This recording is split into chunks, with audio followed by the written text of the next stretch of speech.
And thanks for joining us on this Tuesday for DC News Now at 4. I'm Mark Hall. And I'm Annalisa Gale. Breaking right now, Prince George's County Police have released new video of additional suspects they're looking for in connection to the murder of 2-year-old Jeremy Pucaceres. Now take a look at the screen there. Police believe these two men are connected to that shooting. The two men were spotted at a convenience store on New Hampshire Avenue in Silver Spring. The suspects were also spotted in the Ford Explorer that was seen leaving the scene of the murder. Police have since found that car. They're asking that anyone who may know these two people give them a call right away. And right now, D.C. police are investigating after dozens of shots were fired along New York Avenue and North Capitol Street in Northwest. Yes, this caught a lot of people off guard. Our Randy Bass has been at the scene looking into what happened. And Randy, you noticed some evidence markers, lots of them in that area. Yeah, Annalisa, dozens of them to say the least. Quite the scene here. The good news, though, no one was hurt. Several buildings, though, along with a few windows and a nearby power meter were struck by gunfire. Police got that shots fired call right around 2 o'clock this afternoon. When we got here a little bit after 3 o'clock, we saw dozens of evidence markers, many of them now being cleaned up here at the scene. Officers appear to be wrapping up their investigation here now. Witnesses tell us they heard rapid gunfire and saw cars peeling off from the scene. We saw at least 47 evidence markers here on the ground. Check out this video we shot earlier today. Those strong winds, though, really blew shell casings and those evidence markers around, making it hard for officers and detectives here on scene to get what they needed. Neighbors we talked to say this has been a long-standing problem on this block with several shootings over the last year. Again, they told us they heard very rapid gunfire here on the block. And if you know New York Avenue and North Capitol Street, this is a very busy intersection, well traveled throughout the day. And now, right after 4 o'clock, traffic is really starting to pick up. This section of New York Avenue here between N Street and North Capitol Street Northwest still closed right now. But again, police appear to be wrapping up their investigation. Hopefully, cars will start to be able to move through here soon as that investigation wraps up. And hopefully we get more details from police as to what happened here in the next couple of hours. Live in Northwest, I'm Randy Bass, DC News Now. All right, Randy, thank you. Switching gears, is this what you woke up to this morning? Many in the DMV seeing snow overnight, and you can see that some of the heavy snow coming down here in Glendale, Maryland. Even parts of Northern Virginia and the district seeing some flakes, but most of that stuff just turning into a wet morning commute. Yeah, but we're starting to see some improvements. Yes. Taking a live look outside at Roslyn at this hour, a little bit of sunshine, much calmer than what we saw this morning. A little bit of sunshine is all we really need. Let's head over now to meteorologist Damon Madsen with a first look at our forecast. Damon, it just seems like even though today is Tuesday, it was 2 different Tuesdays. There it is. Yeah, it was 2 different days all in one when you compare those weather conditions early this morning to what we then experienced and are experiencing now this afternoon. That sun is back out. Finally, we're done with the rain and the snow. But again, before that took place, parts of the region picked up quite a bit of snow. It was elevation and location dependent, however. The more north and west you went in the DMV, the more snow you found. Grantsville out in Garrett County, 7 inches. Sibyllesville in the northern portion of Frederick County there along the South Mountain Corridor, 4.5.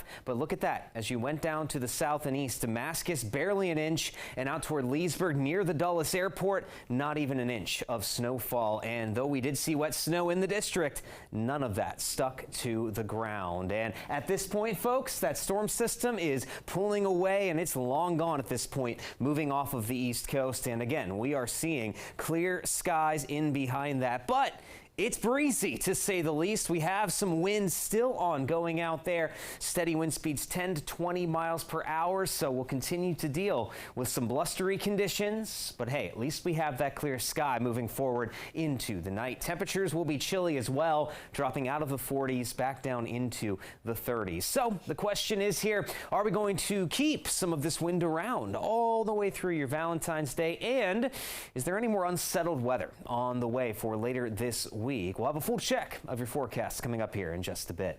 All right, Damon, thank you. Well, developing now, Virginia's House of Delegates passed legislation today beginning the process for Monumental Sports' proposal to build an arena for the Washington Wizards and the Capitals to move to Alexandria. Well, Elisa, there's still a lot of uncertainty about whether it will even get passed by the Virginia Senate. Our political and government reporter Leonard N. Fleming has been tracking this for us. Leonard, what's the latest here? Lots of moving parts. That's exactly right. The House bill passed today 59-40. Now it goes to the Senate, where some say it may have life there, despite a key member, Senate Appropriations Chairwoman Louise Lucas, saying it's not going anywhere. Senator Louise Lucas from Portsmouth called the Glenn Dome dead, referring to Governor Glenn Youngkin due to his slights he made at a Republican event last weekend. Other leaders, like Senate Majority Leader Scott Surovell, says the bill has a chance. Here is Lucas from yesterday declaring her intentions. That is, if he's willing to renege on the lease for the folks in D.C., what's to say he wouldn't do that to us? So no, I'm just not willing to take those risks. Not under my watch. I reached out to the leaders in the Senate and the House, and still no comment from the key players, especially in the Senate, as they are still in session. Guys? Yeah, Leonard, Alexandria seems to be staying on top of this as well. What are the next steps, though, in the Senate? Well, it goes back to the Senate Finance and Appropriations Committee chaired by Lucas, and so far she says she isn't budging, so we'll have to wait to see how this drama plays out. Leonard N. Fleming, DC News Now, back to you. All right, Leonard, thank you. Well, new tonight in Montgomery County, Maryland, a car crashed into a building in Gaithersburg this afternoon.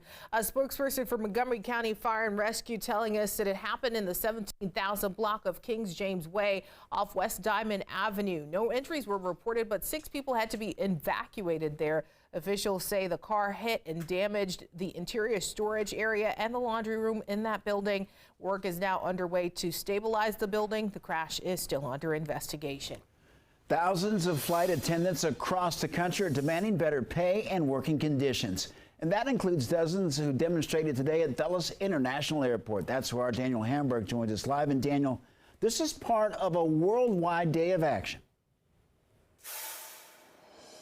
Yeah, Mark, several airlines were represented here today with dozens of flight attendants standing outside of the United ticket counter. 100,000 flight attendants are currently a part of these negotiations that will be affected. And 3 separate unions are a part of today's events in the U.S., UK, and Guam. Now, here at Dulles International Airport, I talked with several Northern Virginia-based flight attendants who say they deserve a livable wage. Some flight attendants haven't had a raise in 5 years. They say working conditions and pay have been eroded by consistent operational issues and cost of living significantly higher following the pandemic. And they say scheduling is also a big issue. This comes as they see airlines flying more routes with more destinations, arguing that the major airlines can afford to dish out profits to the employees. These airline management personnel have been going on their quarterly earnings calls talking about record profits and how all of this passenger traffic is coming back, and we just want to be part of those profits too, right? And paying your workers for helping you make that their fair share. That's what we're asking for. Now, in a statement, United said their first negotiations are set for March 19th, saying, quote, "We're looking forward to working with AFA, the Association of Flight Attendants, to work toward an industry-leading agreement for our flight attendants." We're live at Dulles International Airport. Daniel Hamburg, DC News Now. All right, Daniel, thank you.